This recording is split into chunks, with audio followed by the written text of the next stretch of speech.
Jefatura de Finanzas Corporativas. Estaremos desarrollando en esta sesión y en la siguiente los temas relacionados con estructura financiera y costo de capital.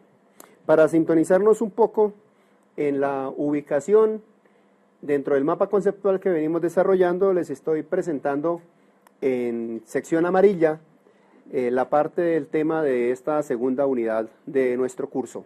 Estaremos hablando de la estructura financiera y del costo de capital, haciendo consideraciones generales en torno a la estructura financiera y a los apalancamientos que recién terminamos de ver, a la estructura financiera y al costo del capital, a la estructura financiera y al riesgo financiero.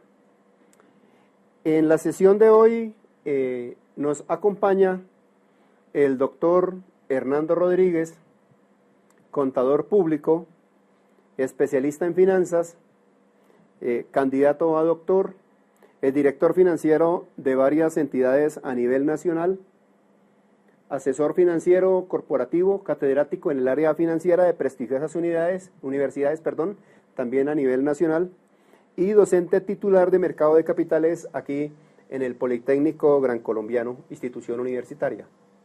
Hernando, bienvenido, agradecemos mucho su gentileza al ayudarnos con esta conferencia en torno a mercados a costo de capital y estructura financiera. Con ustedes, Hernando Rodríguez. Gracias, Miguel Ángel, muy amable. Para mí es un inmenso placer esta invitación, aceptar la invitación que me ha hecho el profesor Miguel Ángel para hablarles sobre el tema de estructura financiera y costo de capital. Mi intervención tiene que ver con cuál es la mejor estructura financiera del negocio. Recuerde que cuando se habla de estructura financiera se está hablando de la forma como se financia la empresa. Una empresa se puede financiar con acreedores pasivo o con socios patrimonio. Entonces, ¿cuál es la estructura adecuada? ¿Cuánto se financia con pasivo y cuánto con patrimonio? ¿Qué riesgos asume la empresa cuando se financia con acreedores? ¿Cuál es la relación que tiene el riesgo frente a la rentabilidad? En fin, eso es el tema que estaré abordando en los próximos minutos. Voy a mostrar una diapositiva que me va a ayudar de base para que miremos un poco algo de lo que se llama la esencia de los negocios. Y tiene que ver con cómo se dan los negocios, cuál es la esencia de los negocios, cómo es rentable un negocio.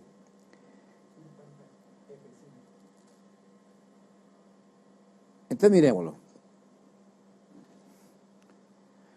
El negocio financiero se da una empresa, que son los activos, y la forma como la empresa se financia, que es el pasivo y el patrimonio. Entonces los activos son la empresa y el pasivo y el patrimonio es la estructura financiera. Ese financiamiento no es gratuito para la empresa, tiene un costo. ¿En qué consiste el negocio? El acreedor inyecta dinero a la empresa a título de préstamo y a cambio espera recibir unos intereses. El negocio del patrimonio es un negocio muy parecido. Se inyecta dinero a la empresa, se convierte en socio y a cambio espera recibir utilidades. El activo es la empresa y la sumatoria de pasivo y patrimonio se denomina la estructura financiera. Miremos cuál sería el costo de esa estructura financiera. El costo del pasivo, que se denomina KI o K sub D, es el costo que le cobra el banco a la empresa, es la tasa de colocación del banco, o es la tasa que la empresa paga en la emisión de bonos que hace para financiarse. Y el costo del patrimonio, denominado K sub E, es el costo del capital accionario, cost equity, y es una tasa esperada en el largo plazo, es la tasa que espera obtener el accionista dependiendo de su expectativa de riesgo. Entonces, si una empresa se financia una parte con pasivo y una parte con patrimonio, estamos hablando de que en promedio ponderado, esa empresa tiene un costo de financiamiento llamado costo de capital promedio ponderado. Vamos a hacer un ejemplo en el tablero para que usted mire exactamente cómo sería el negocio. Suponga usted una empresa que tiene unos activos que están financiados de la siguiente manera.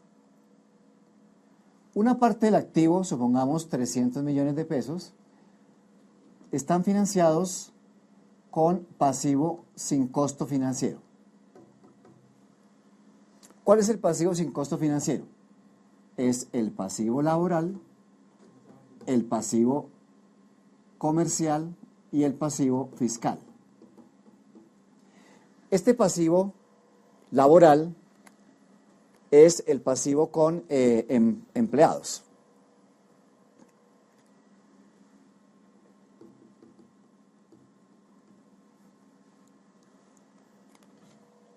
El pasivo fiscal es el pasivo con el Estado, impuestos, tasas, retenciones, y el pasivo comercial es el pasivo con proveedores.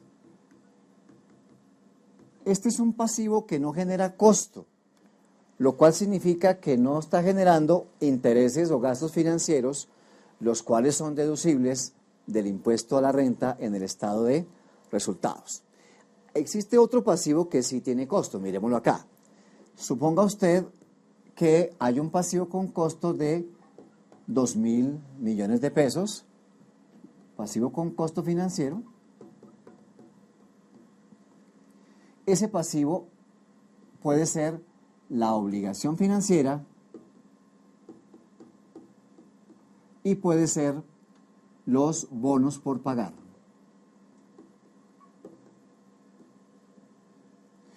El costo de ese financiamiento recibe el nombre de K sub D. K sub D.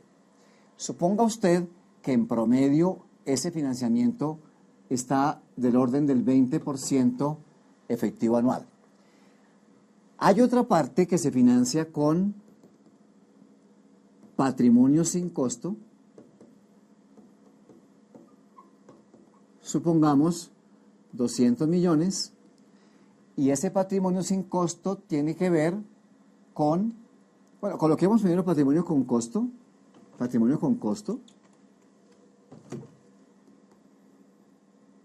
que es el patrimonio de el aporte de capital, las reservas y las utilidades. Vamos a colocarle aquí un valor diferente de 1.000 millones de pesos al patrimonio con costo y un patrimonio sin costo, digamos, de 200 millones de pesos. Patrimonio sin costo. Este patrimonio sin costo corresponde al superávit por donaciones y el superávit por valorizaciones. En ese orden de ideas, entonces, ¿cuánto vale esta empresa? Esta empresa valdría 3.500 millones, que sería el total del activo. De esa cantidad de activo, hay una cantidad de activos que están financiados con costo. ¿Cuáles son? Pues los 2.000 millones que se financian con obligación financiera y bonos, y los 1.000 millones que se financian con capital, reservas y utilidades. Entonces, esa cantidad de activos que valen 3.000 millones se suelen denominar activos financiados con costo financiero.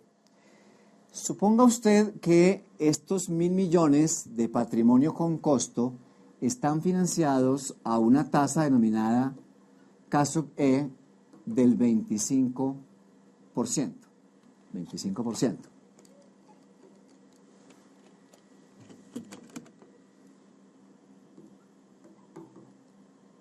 Entonces estamos diciendo lo siguiente. Esta empresa que vale 3.500 millones se financia 3.000 millones con costo y 500 millones sin costo.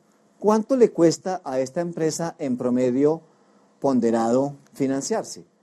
Pues si 2.000 millones los financia al 20% y 3.000 millones los financia al 25%, esto me daría el 20% de 2.000 son 400 y el 25% de 3.000 son 750. En total sería un valor de 1.150 y el total de la financiación es, divido esto entre 3.000, 1.150 dividido 3.000 y esto me da 1.150 dividido 3.000. El dato que arroje esta división se conoce con el nombre de costo de capital promedio ponderado. Las siglas en inglés son el Weighted Average Cost of Capital. Weighted Average Cost of Capital. Ya enseguida damos la cifra, me están calculando. 1.150 que corresponde a 2.000 millones por el 20%, 400 millones y 3.000 millones por el 25%, eso me da 750. Entonces, el promedio ponderado de esta empresa se está financiando a una tasa llamada costo de capital promedio ponderado. ¿Cuál es la importancia de esta tasa? Es muy importante en la medida en que la empresa tendría que rentar al menos el costo de capital promedio ponderado. Esta tasa es el 38%.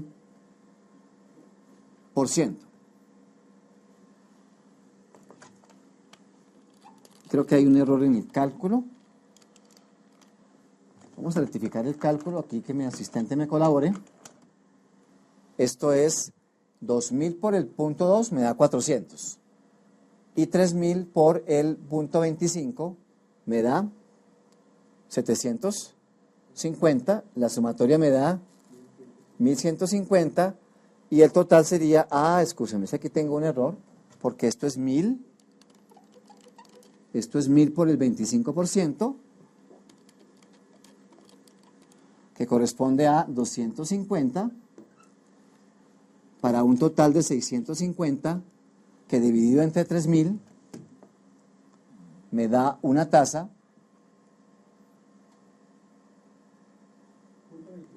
de 21%. En promedio ponderado, el financiamiento de este negocio le cuesta al empresario el 21%. Esta tasa se denomina costo de capital promedio ponderado y es la tasa mínima de rentabilidad de la empresa.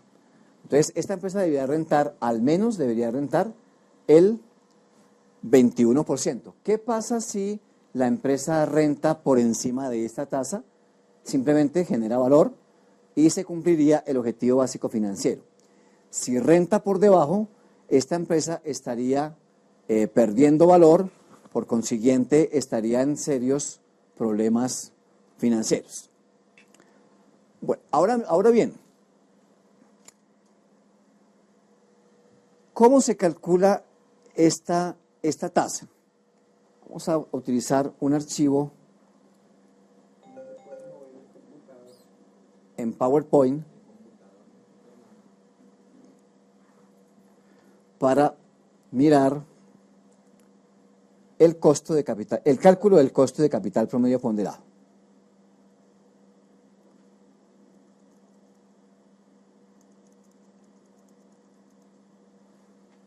Listo, miramos entonces.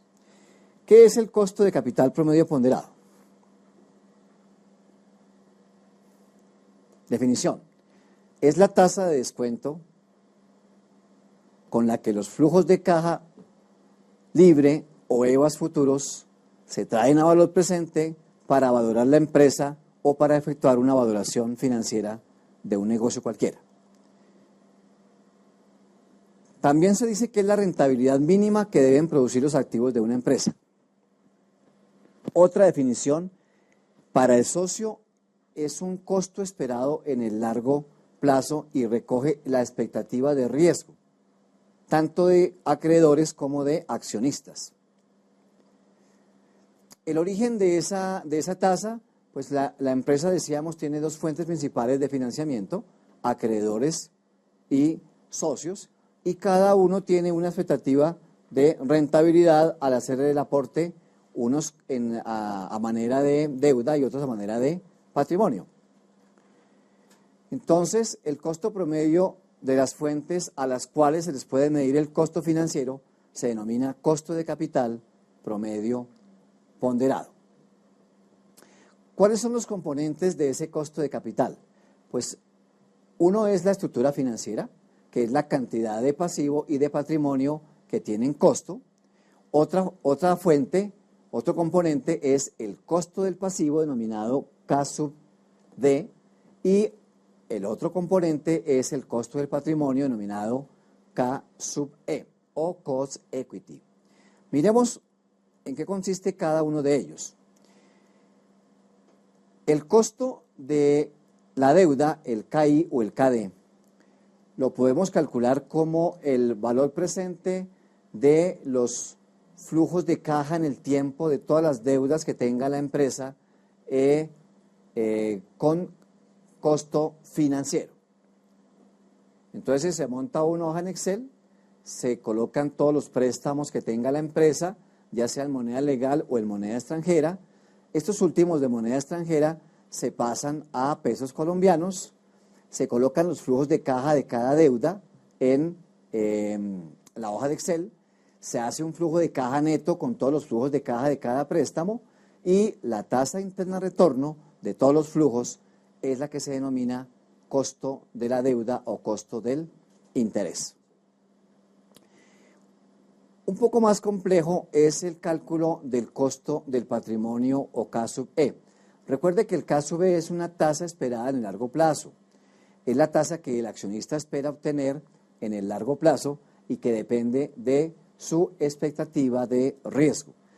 Es más riesgoso la inversión en un negocio farmacéutico que en un negocio de panadería. Por consiguiente, quien invierte su dinero en un negocio farmacéutico esperará una tasa de retorno mayor que el que monta una panadería. Miremos los componentes de ese K sub E. K sub E o Cost Equity es igual a la tasa libre de riesgo, K sub L, más un diferencial entre KM y KL, siendo KM la rentabilidad del mercado y KL la tasa libre de riesgo. Este KM, que es rentabilidad del mercado, es la rentabilidad del mercado accionario. Eso multiplicado por el beta apalancado, B sub L, más la prima de riesgo país y más la prima de riesgo por tamaño. Vamos a mirar cada una de ellas. La tasa libre de riesgo. La tasa libre de riesgo a nivel internacional se toma como la tasa de unos papeles emitidos por el Banco Central de los Estados Unidos, la Reserva Federal, denominados bonds de 10 años. Se están tomando de 20 y de 30, pero hoy en día están tomando los bonos de 10 años. Es la tasa que está pagando el Banco Central a los bonos de largo plazo que emite la Reserva Federal. Vamos a mirar hoy cómo está esa tasa. Vamos a ir al portal de Bloomberg y allí analizamos la tasa. Usted entra al portal de Bloomberg fácilmente a través de la página de Google. En Google pregunta por bonds, espacio Bloomberg.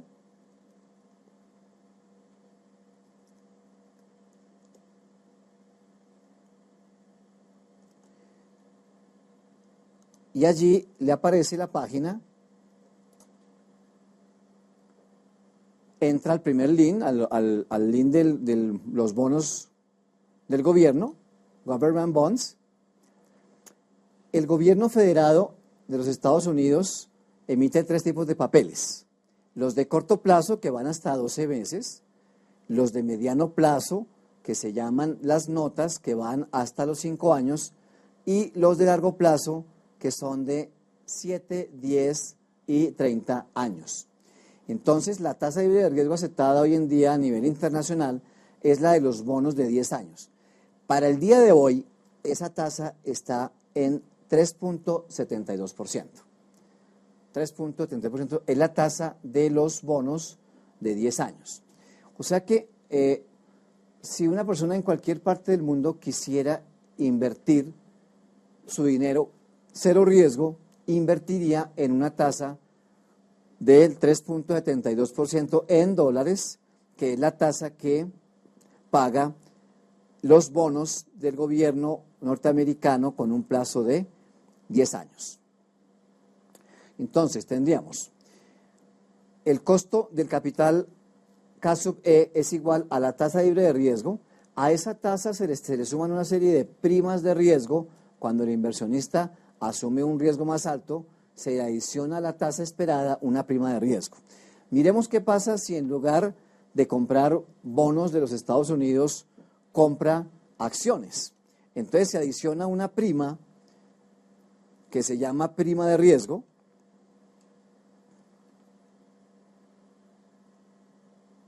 de mercado, que es igual a la diferencia entre la rentabilidad de invertir en acciones, que es KM, y KL, que es la tasa libre de riesgo. Esa rentabilidad de mercado, como la tasa está calculada en dólares, corresponde a la tasa de las acciones que se transan en la bolsa de Nueva York. Estamos hablando del indicador Standard & Poor's 500, que mueve las 500 acciones de mayor movimiento en el mercado norteamericano. La consecución de esa tasa no es tan fácil, pero las bancas de inversión, las personas que hacen consultoría financiera y deben utilizar la tasa, utilizamos una página en internet que es la del Grupo Bancolombia. Entonces entramos nuevamente a Grupo Bancolombia, puede ser también a través de la página de Google. Utilizamos Grupo Bancolombia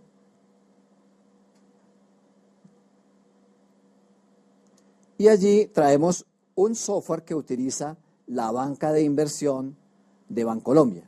Colocamos Grupo Bancolombia, simulador, esa es la página, Grupo Bancolombia, simulador valoración de empresas. Esa es la pregunta en el link para que nos lleve a la banca de inversión de Bancolombia, banca de inversión de Bancolombia, y allí descargamos el simulador. Es bueno que lo guardemos antes de abrirlo, lo guardamos en alguna parte. Por ejemplo, lo estoy guardando en el disco duro y lo abrimos. Y aquí tendríamos entonces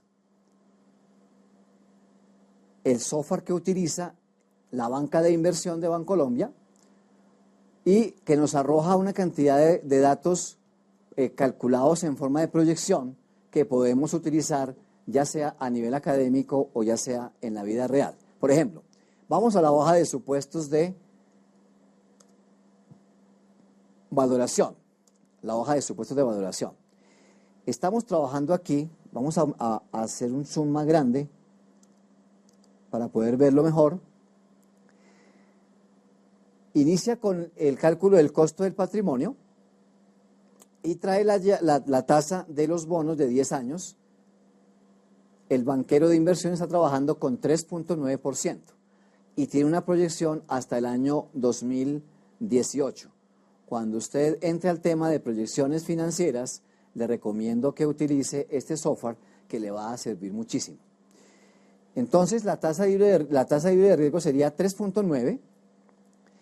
La prima de riesgo país, si están tomando nota, la prima de riesgo país la maneja en 1.8%. Esa prima de riesgo país, ¿a qué equivale? Se denomina para estos países como Colombia y tercermundistas, se denomina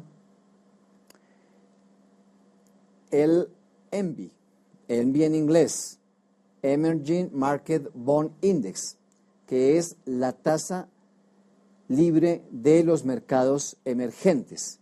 Esa prima de riesgo nace de un diferencial entre la tasa libre de riesgo en Colombia y la tasa libre de riesgo en Estados Unidos. La tasa libre de riesgo en Colombia, ¿cuál es? Es la tasa de unos papeles llamados yanquis que emite el gobierno colombiano y que son transados exclusivamente en el mercado norteamericano. Entonces, si usted quiere hallar el EMBI en Colombia, va a buscar la tasa de los yanquis, toma la tasa de los yanquis, que sería la tasa libre de riesgo o risk-free en Colombia, y le resta la tasa libre de riesgo en Estados Unidos, que es la tasa de los bonos de 10 años, y ese diferencial le da entonces lo que se conoce con el nombre de prima de riesgo país o EMBI.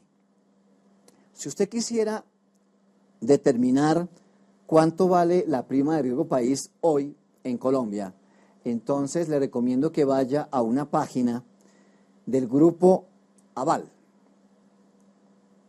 A ver si la conseguimos por acá fácil. La página del grupo Aval, la tengo por acá abierta. Entro al grupo Aval.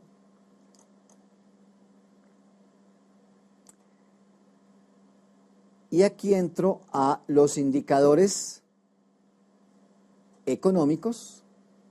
Indicadores económicos.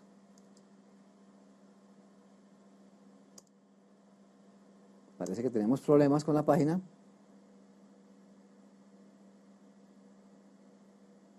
Tenemos problemas con la página. Entonces miremos nuevamente a ver si... No, tenemos problemas con la página. Pero entonces recomendación. En la página de Grupo Aval va a indicadores económicos y en la parte de abajo le aparece el indicador denominado EMBI. Aquí lo tenemos, aquí ya está abierto, mírelo. Aquí está el EMBI. Si no lo alcanza a ver en la presentación, búsquelo por indicadores económicos en Grupo Aval. En la parte inferior, en el link de otros indicadores, ahí tenemos el EMBI.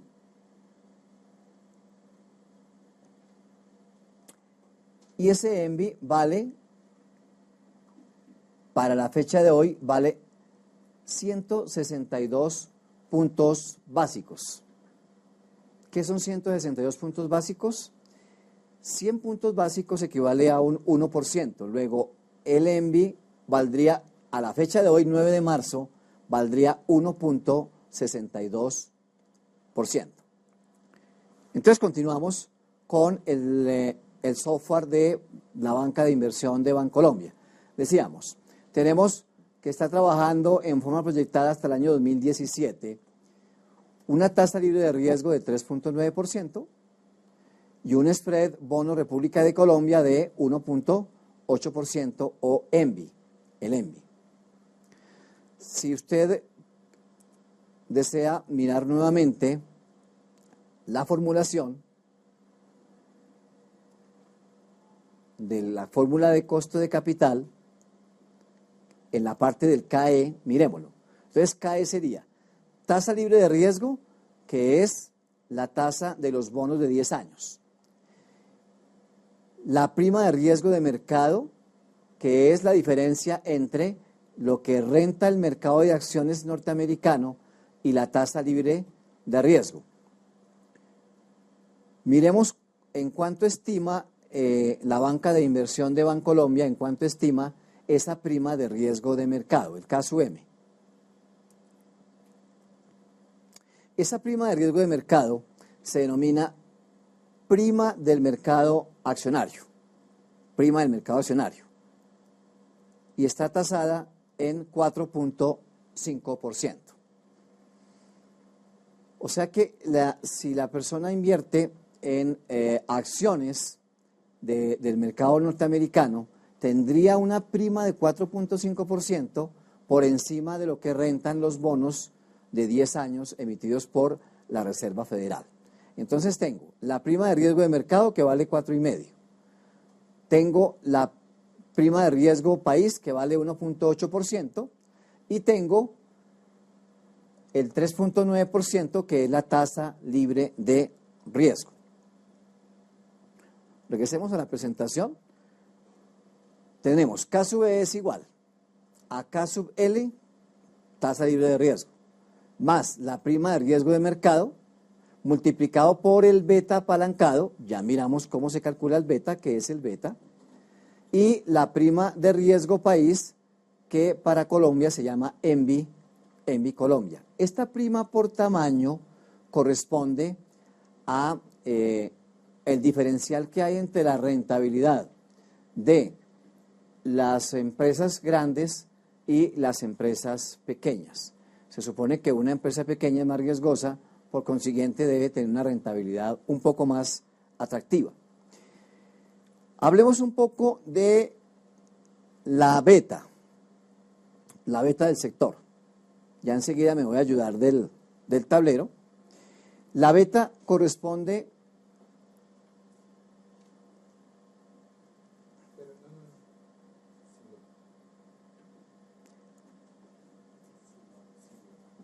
se denomina la beta del sector. Es una medida de riesgo que relaciona la volatilidad de la rentabilidad de una acción con la volatilidad de la rentabilidad del mercado.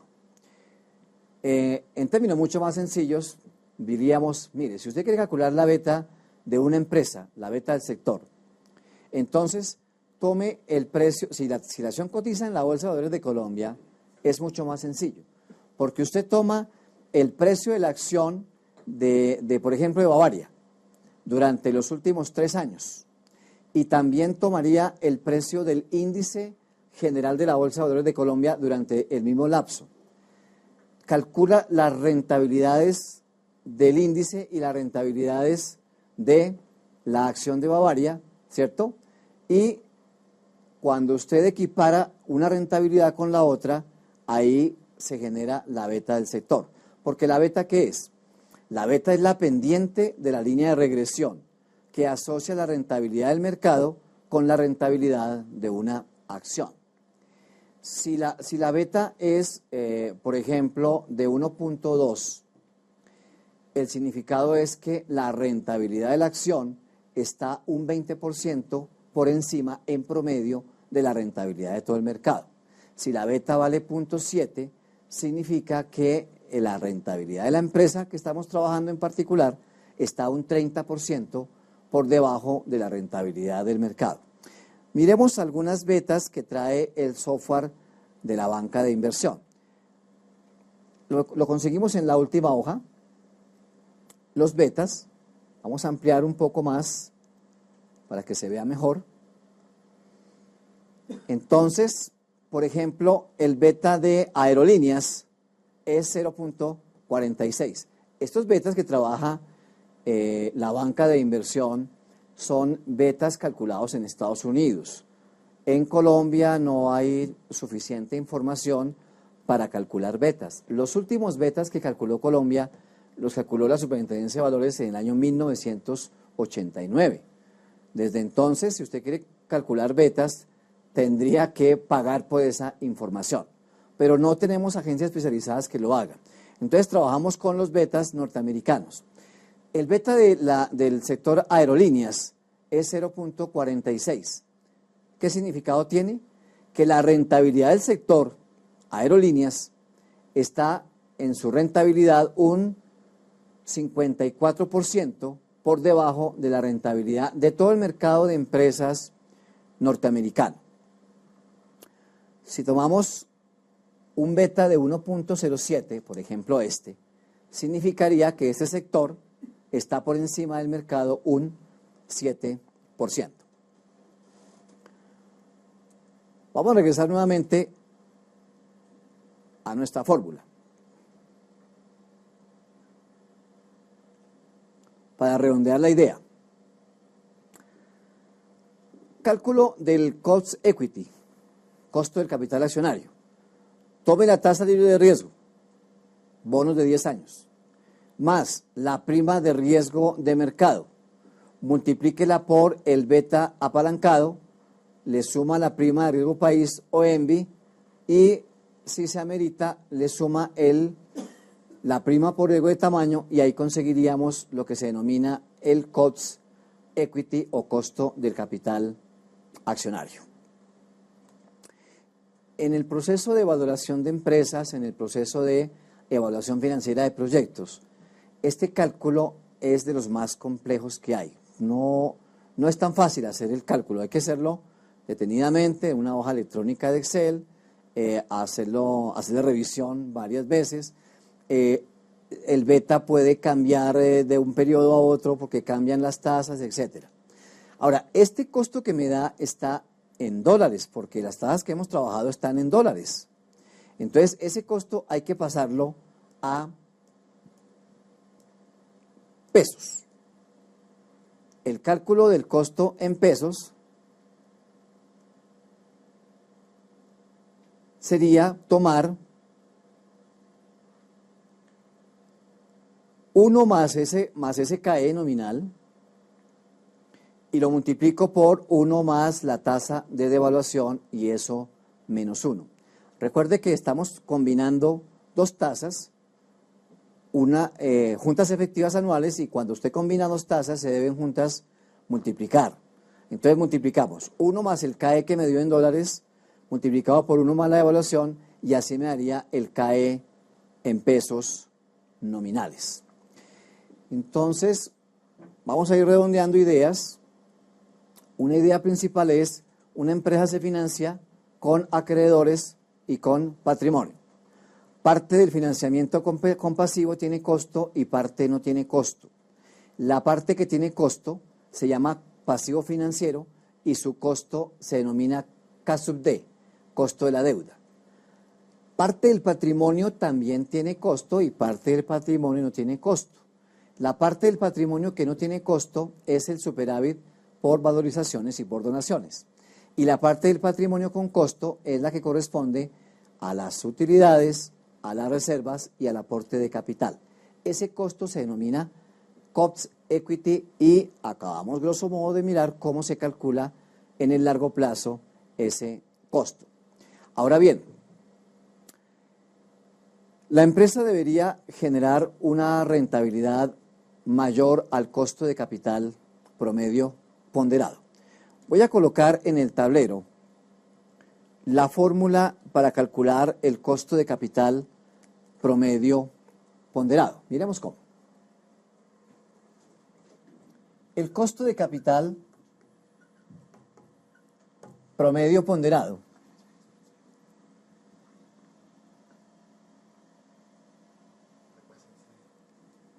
el costo de capital promedio ponderado es igual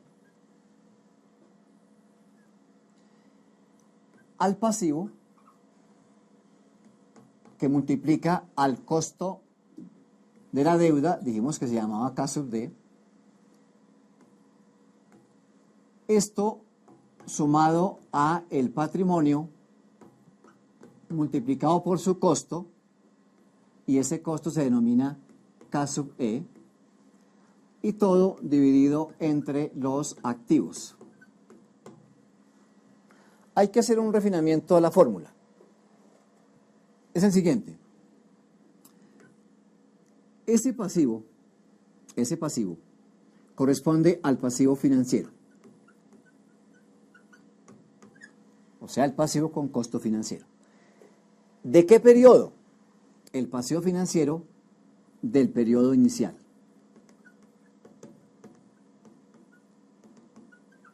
Si estamos calculando el costo de capital del año 2010, nos tocaría tomar el monto del pasivo financiero que encontramos en el estado financiero de resultados a 31 de diciembre de 2009. El patrimonio es el patrimonio con costo, también del periodo inicial, de inicio de periodo. Y los activos son los denominados activos financiados con costo financiero, que corresponde a la sumatoria del pasivo financiero y del patrimonio. Esto me da una tasa, y esa tasa es la que miramos para determinar cuánto debe rentar la empresa y si la empresa genera o la empresa destruye valor. Vamos a hacer un ejercicio en Excel para demostrar cómo se afecta la rentabilidad a diferentes niveles de endeudamiento.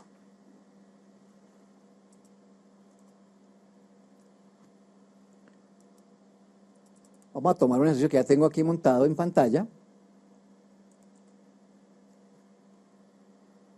Vamos a ampliar un poco para que usted lo vea mejor.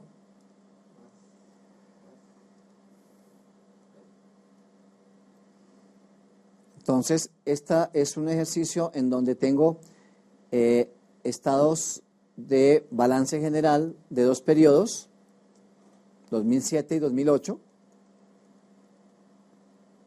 Total de activos, 1.280 de 2007. Recuerde que el estado de balance está a 31 de diciembre y 31 de diciembre de 2008, 1.600. Y estos activos se financian o se financiaron de la siguiente manera. En el 2007, con proveedores 120 millones, con impuestos 100 y con obligación laboral 60. Y con pasivo financiero, o sea, obligación financiera, 400 millones. He resaltado el valor de 400 millones para que entendamos qué es el pasivo que nos interesa en este momento. Es el pasivo con costo. Total del pasivo 680 y patrimonio 600 millones para un total de pasivo y patrimonio equivalente al total del activo. Entonces, si usted recuerda, el activo financiado con costo corresponde al pasivo financiero más el patrimonio. En este caso, 400 más 600 me daría una financiación de 1.000 millones de pesos. Del total de activos, que son 1.280 millones, solo 1.000 millones estarían financiados con costo. Aquí estamos asumiendo que el 100% del patrimonio tiene costo, o sea, no hay superávit por donaciones ni superávit por valorizaciones. Si el total financiado o de activos es 1.000 millones y de esos 1.000 millones se financian 400 con obligación financiera, estamos diciendo que la empresa tiene una política de endeudamiento del 40% o que simplemente está financiada en un 40%. Previamente yo he formulado esta obligación financiera de 400 millones, la he ligado con esta política de financiamiento. De tal manera que si yo cambio la política de financiamiento, inmediatamente me cambia el monto de las cifras de pasivo con costo y de patrimonio.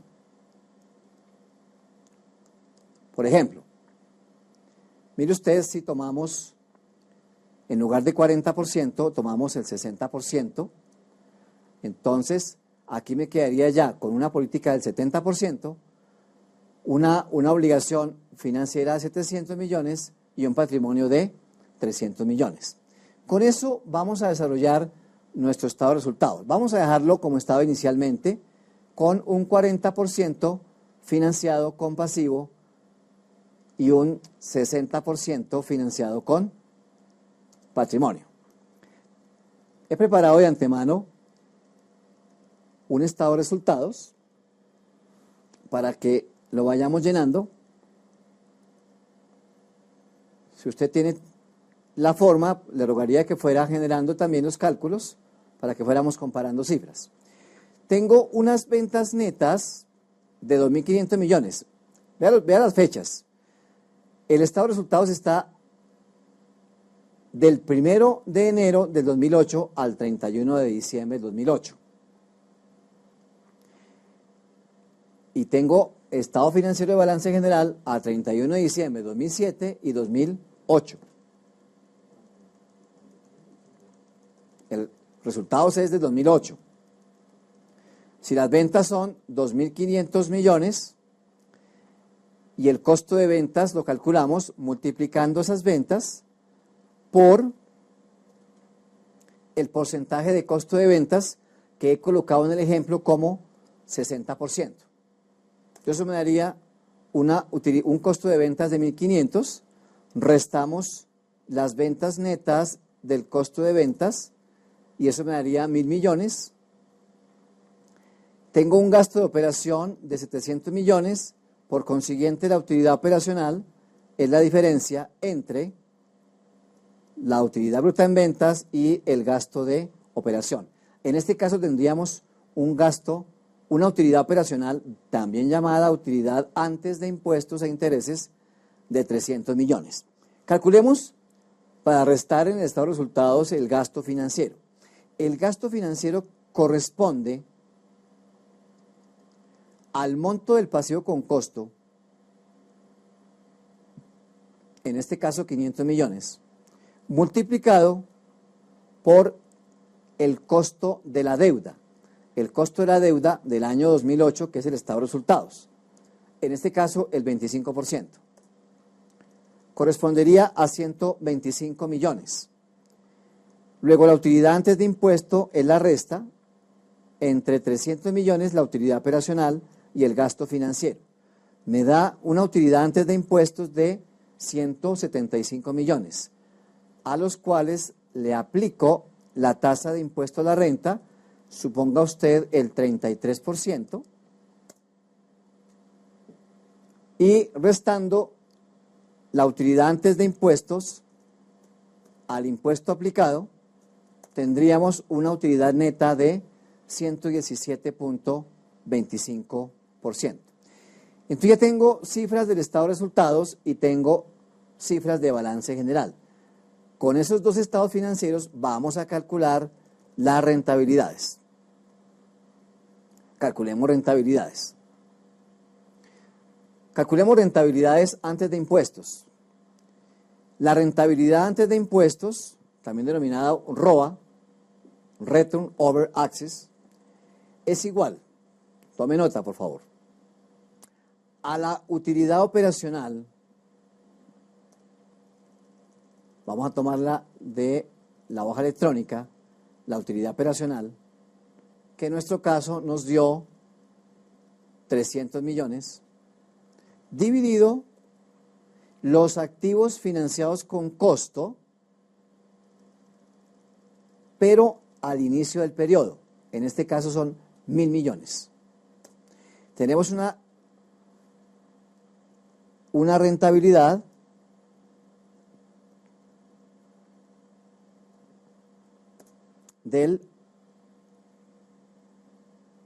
miremos acá por favor el formato de porcentaje, a ver si me funciona este mouse, ya. Tendríamos una rentabilidad del 30%, porque los activos financiados son 1.000 millones. 30%. ¿Qué significa 30%? Que por cada peso invertido en activos, la empresa genera una utilidad operacional de 30 pesos. Por cada 100 pesos genera 30, o por cada peso genera 30 centavos. Miremos la rentabilidad del patrimonio. La rentabilidad del patrimonio sería igual a la utilidad antes de impuestos del año 2008, utilidad antes de impuestos, 175 millones, dividido el patrimonio con costo financiero, o con costo, que en este caso el patrimonio vale 500 millones. Me daría una rentabilidad del 35%. Entonces, la empresa está rentando el 30% y los socios están rentando el 35%. Significado del 35%. Por cada 100 pesos aportados por los socios, la empresa genera una utilidad antes de impuestos de 35 pesos. ¿De dónde proviene la rentabilidad del accionista. Voy a utilizar nuevamente el tablero. Tiene dos fuentes principales la rentabilidad del accionista. Una fuente proviene de la operación y otra fuente proviene de la financiación. La fuente de la operación se denomina rentabilidad del activo. Entonces, miremos. La rentabilidad del patrimonio tiene dos fuentes. Una fuente que es la operación y otra fuente que es la financiación.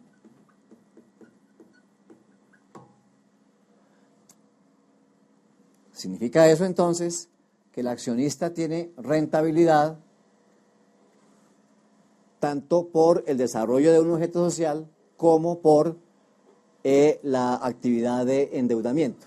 La fuente de la operación se denomina rentabilidad del activo y la fuente de la financiación se denomina contribución financiera. La contribución financiera. La rentabilidad del activo se denomina ROA y ya dijimos que ROA era igual a la utilidad operacional sobre los activos financiados con costo al inicio del periodo. ¿Qué es la contribución financiera? La contribución financiera es la diferencia entre la utilidad operacional sobre los activos menos el costo de la deuda multiplicado por la relación de pasivo a patrimonio.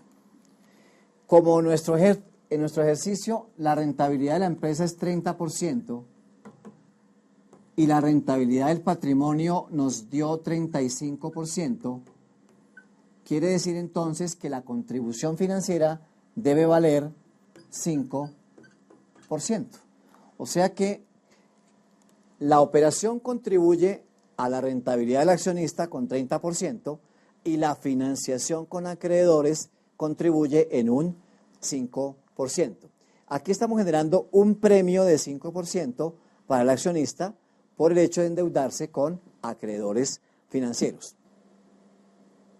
Vamos entonces a mirar esos cálculos ayudándonos de la hoja electrónica. Por aspectos de tiempo ya he generado algunos cálculos que voy a ir explicando.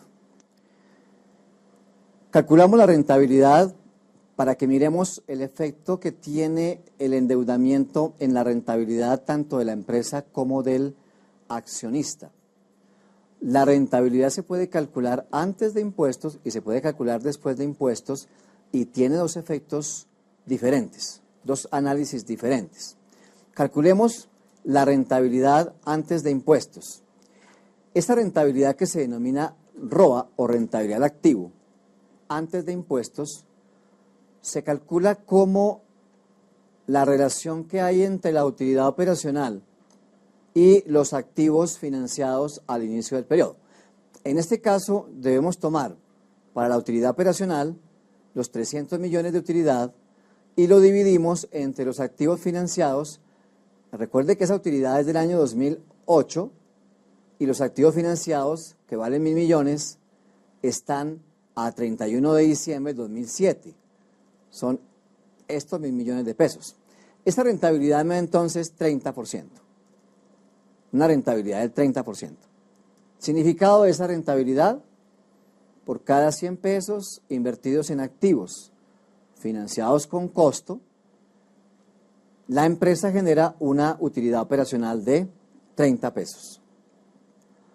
Ahora calculemos la rentabilidad del patrimonio. La rentabilidad del patrimonio es la utilidad antes de impuestos, que vale, en este caso vale 200 millones. Y dividimos ese valor entre el patrimonio al inicio del año 2008, valga decir a 31 de diciembre de 2007, y ese patrimonio vale 600 millones, Entonces, si usted divide entre 600 millones, le daría una rentabilidad del 33.33. Significado: por cada 100 pesos aportados por los socios, la empresa genera una utilidad antes de impuestos de 33.33%. Esta rentabilidad de los socios tiene dos orígenes principales. Un origen que es la operación y otro origen que es la financiación. O sea que la deuda genera rentabilidad para el accionista. En este caso, la operación está generando un 30% y la financiación está generando la diferencia, o sea, 3.33%. Ese valor se denomina contribución financiera.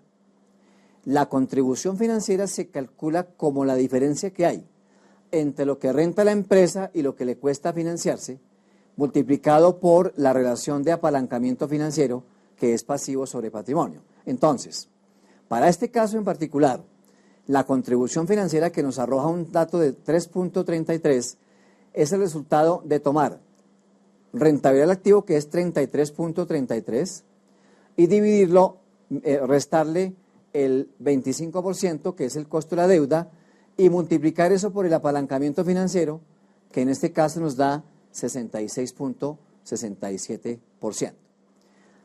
Hagamos el mismo análisis después de impuestos. Como trabajamos después de impuestos, entonces el costo de la deuda, KD, lo calculamos después de impuestos y recibiría el nombre de esa variable de KDT, costo de la deuda después de impuestos. Ese cálculo es el costo de la deuda por 1 menos la tasa de impuesto a la renta. En este caso vale 16.75%. Y con este dato de KDT calculamos el costo de capital promedio ponderado. Recuerde la fórmula inicial. Costo de capital promedio ponderado es igual al pasivo financiero inicial multiplicado por el costo de la deuda después de impuestos más el patrimonio inicial por el KE sobre activos financiados. En este caso estamos tomando un KE de 24.5%. Calculamos la rentabilidad de la empresa, que es ROA, como la utilidad antes de impuestos e intereses después de impuestos, WODI, en este caso vale 201. El WODI se calcula tomando la utilidad operacional, multiplicándola por 1 menos la tasa de impuestos, en este caso el 33%. WODI me da 201. Los activos financiados son 1.000 millones. Por consiguiente, ROA o RAN, rentabilidad del activo neto, sería entonces la división de 201 entre los activos financiados, me da una rentabilidad del 20.10%. Si usted mira, en este caso, la rentabilidad de la empresa 2010 está por debajo de lo que le cuesta financiarse. En este caso, la empresa estaría perdiendo valor. Se generan dos cosas. Uno, la empresa pierde valor porque si usted se financia a una tasa del 21.4, y esos recursos los pone a trabajar a una tasa menor, en este caso 20.10, la empresa estará perdiendo valor. Y segundo aspecto que se genera es que la rentabilidad obtenida por los socios, ROE, será menor a la rentabilidad esperada. ¿Cuánto esperan ellos? El CAE, en este caso 24,5. Calculemos rentabilidad del patrimonio. La rentabilidad del patrimonio es igual a la utilidad neta, 134 millones, dividido el patrimonio inicial, que para este caso está en 600 millones. Me da una rentabilidad del patrimonio del 22.3%. Y ellos estaban esperando, el CAE vale 24.5%. Está por debajo. Ahora, como decimos que la empresa está perdiendo valor, ¿cuánto pierde valor? Se mide con el indicador llamado EVA. EVA. ¿Cómo se calcula el EVA?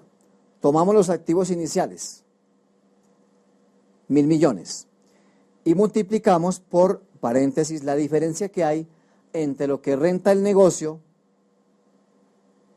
ROA 2010 y lo que le cuesta financiarse 22.33%. O sea que la empresa está perdiendo, en este caso, 22.3 millones de pesos. ¿Dónde están esos 22 millones de pesos? Vamos al estado de resultados. Después de la utilidad neta, calculamos el monto de la financiación con socios, que es igual al patrimonio inicial, 600 millones, por su tasa, que es el CAE 24,5. Entonces me da una financiación de 147 millones, es lo que le cuesta a la empresa financiarse con socios. Si yo resto la utilidad neta de ese financiamiento, me daría 13 millones de pesos,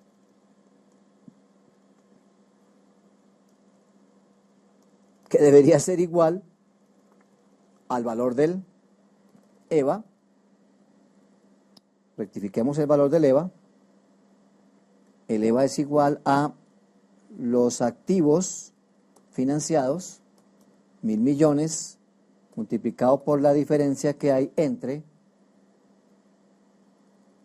ROA, que vale 2010, y costo de capital, que vale 21.4. Ahí tenemos una pérdida de valor de 13 millones, que también se denomina utilidad económica, en este caso 13 millones de pesos. Entonces, para rematar el tema, tendríamos que determinar que la estructura financiera genera un riesgo para el accionista, y es que en la medida en que se endeude más con acreedores financieros, su riesgo de financiación es mayor, por consiguiente su rentabilidad deberá ser mayor. El analista financiero, el gerente financiero, tendrá que determinar cuál es la estructura de financiamiento más adecuada para que el socio tenga la rentabilidad necesaria a un nivel de riesgo mínimo. Les agradezco mucho Miguel Ángel su invitación. Espero que el tema les haya generado algunas inquietudes que puedan resolver en el futuro. Gracias, Hernando. Mis estimados alumnos, como ven, la expectativa del accionista en una empresa es una expectativa grande, superior a la expectativa de quien le presta a la empresa, del prestamista para la empresa. A veces pensamos que es más barato el préstamo, resulta que la expectativa mayor está por el lado del propietario de la empresa, del propietario de las acciones. Los invito a que revisen el material que está disponible en esta semana, en donde encontrarán teoría en torno a cómo se valora y cómo se calcula el valor de la empresa.